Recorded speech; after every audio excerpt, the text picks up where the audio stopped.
Welcome to MOTORVAULT Vehicles for Enthusiasts. I'm Josh, and we bring you this glorious 1951 Hudson Commodore 8. If you like these vehicles that we're bringing to the channel, give us a like, follow, and subscribe so you can listen to us talk more about cars like this Hudson Commodore 8. And this one has quite an incredible story, unlike really anything else that we've had at MOTORVAULT, and I am very, very excited to show you this great Detroit legend that is original and unrestored.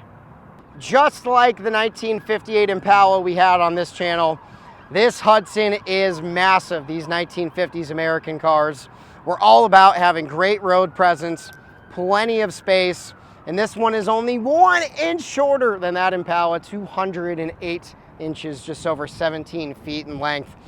And it is grand, and the thing about the Hudsons, which are great, the Commodore and its sister Hornet, is the very swoopy and sexy fastback sedan design.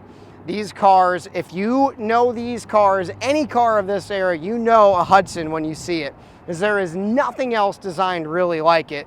Yeah, some of the Mercurys are similar, but the Hudsons are a ball game in themselves, and this one is a pure time capsule that is completely original, minus an engine rebuild, but for good reason. And let's take a farther look at why this car is the way it is.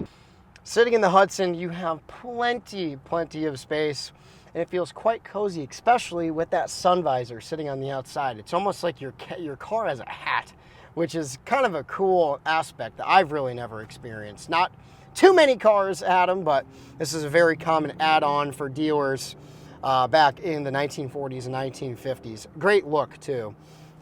But when you're inside the Hudson, seeing all of this wood, seeing the glorious side cards with the wood, with the leather, with the polished trim, and all of this chrome and other polished trim up on the dash. I mean, it is truly remarkable that it's original too, because we're going to find out how original this car is here shortly with Gary Swift, the owner on this car. And seeing all of the dials, the instrumentation. If you want to talk about simple, it is it is your clock, and it is nothing else. I mean, it is so simple. It's awesome. The Hudson Commodore 8 has a great story, and we need to bring along someone special for this car. The owner, Gary Swift. Gary, welcome to the channel, and thank you for bringing us this awesome piece of American iron. You've told me about the story plenty. I know the story, but the world needs to hear this story and how you found this Hudson in PA, what brought you to the car, and how you unearthed this thing.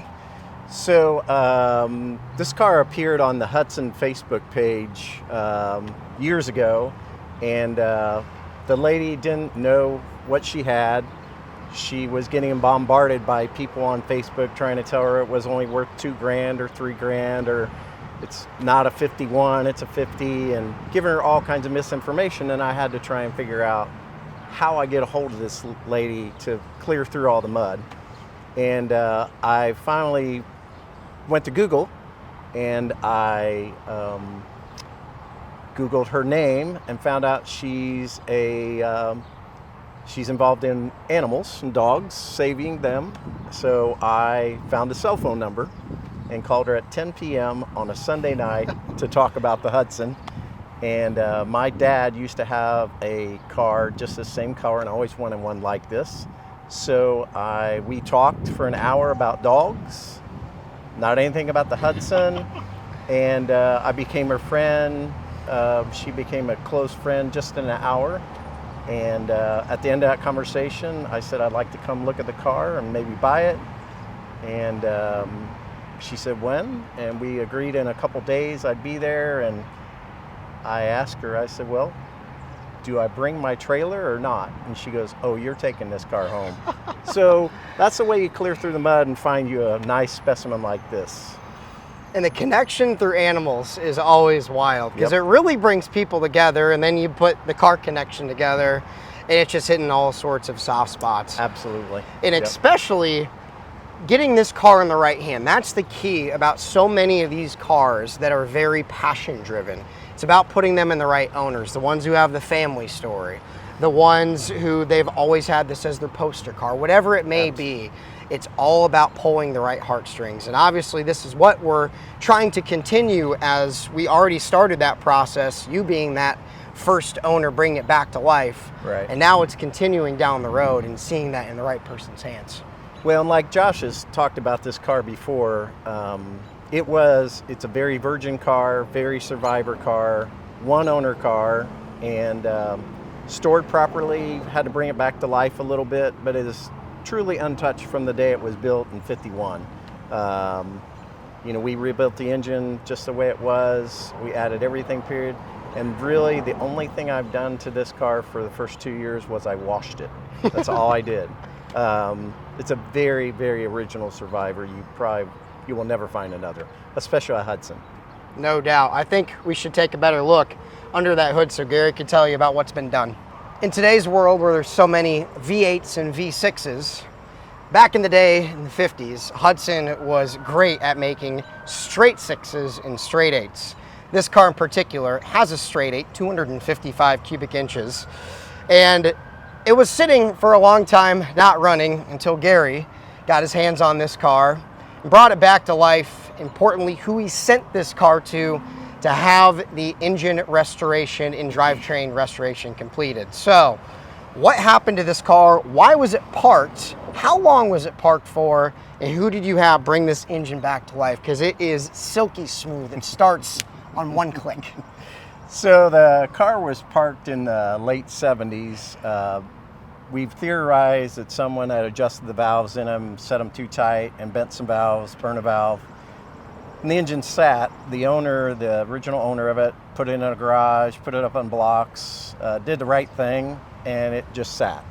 I am very fortunate, actually I should say the car is fortunate, that the guru of Hudson's is located in Shelbyville, Indiana, Doug Wildrick.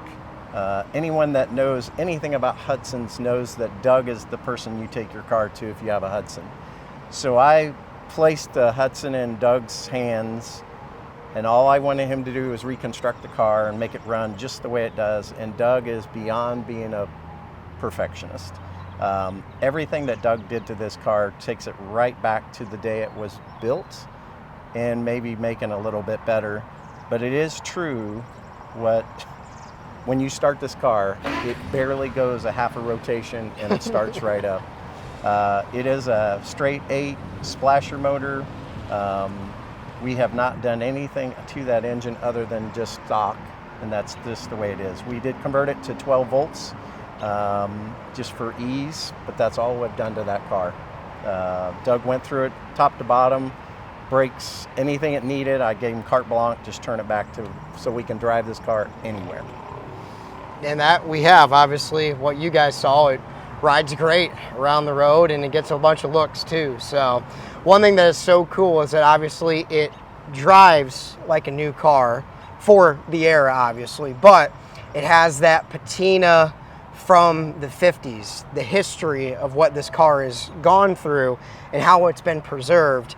And no bigger tale than that than the interior on how incredible and original that is. So I think we need to get in there and kind of take a look at all the quirks inside this glorious interior. This original interior is absolutely incredible, especially with the amount of intricate detail it has and the condition of the finish, that this has never been redone.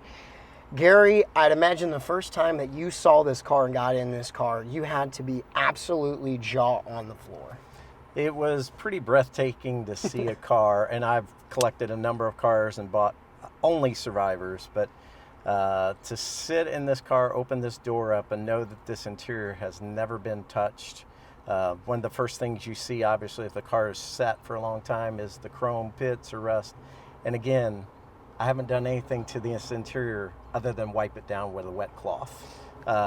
Wool headliner, wool carpeting, all the patina in here, all original, right down to the original key set that has the first owner's name handwritten on the inside.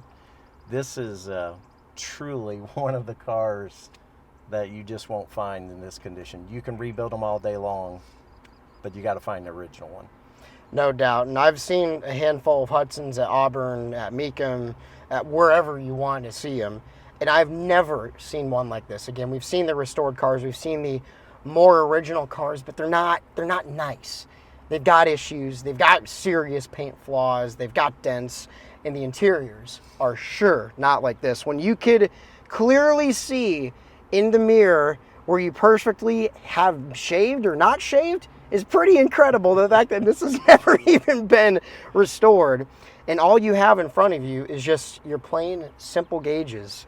You've got your speedo, you got your clock, you got your fuel gauge and temps, and that is it. It is simple motoring, but luxurious motoring, and it is cool to be in this time capsule from the early 1950s.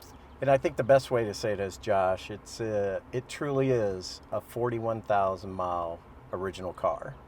So if you think of any car you drive that's got 41,000 miles on it, that's exactly what you got here. This just has a little bit more age on it, but it is truly, really one of a kind.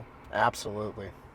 When you're sitting in the back of this car, the only thing that you can think of is when you were a kid and you're at grandma's house and you were on her massive couch that has been there since the day the house was built. It looks like it, it smells like it, but it has all of the right heritage and patina, which I thoroughly love. But if you're really thinking about it, there's a lot of space back here. It's comfortable. You even got your oh shit handle. I mean, it's great. So the question is, what were you to do with this car if you were to buy this car? And Gary, I know you did a handful of different things with this car. Take it to shows, and what was your favorite thing doing with this car, with going out and about? Well, I think most of it is whenever I took it somewhere, people were in awe of it just because of its shape and its condition on the outside. And you know, most people at Cars and Coffee or any car show are very respectable about any car. But this is one car that I never, ever cared if somebody opened that door. I wanted them to sit in the seat and see it's just like Josh said. It's like grandma's couch. It's very comforting. And if you drive, if you can see in here, it's cavernous inside this car. You can fit someone that's 6'5" in here, no problem. Being a Hudson step down, it does have so much headroom in here. It's a very pleasurable thing to drive with 3 or 4 passengers in it. It's comfortable and it just glides. I should say it floats. So, well, I think there's definitely a connection to the movie Cars with these. Very much.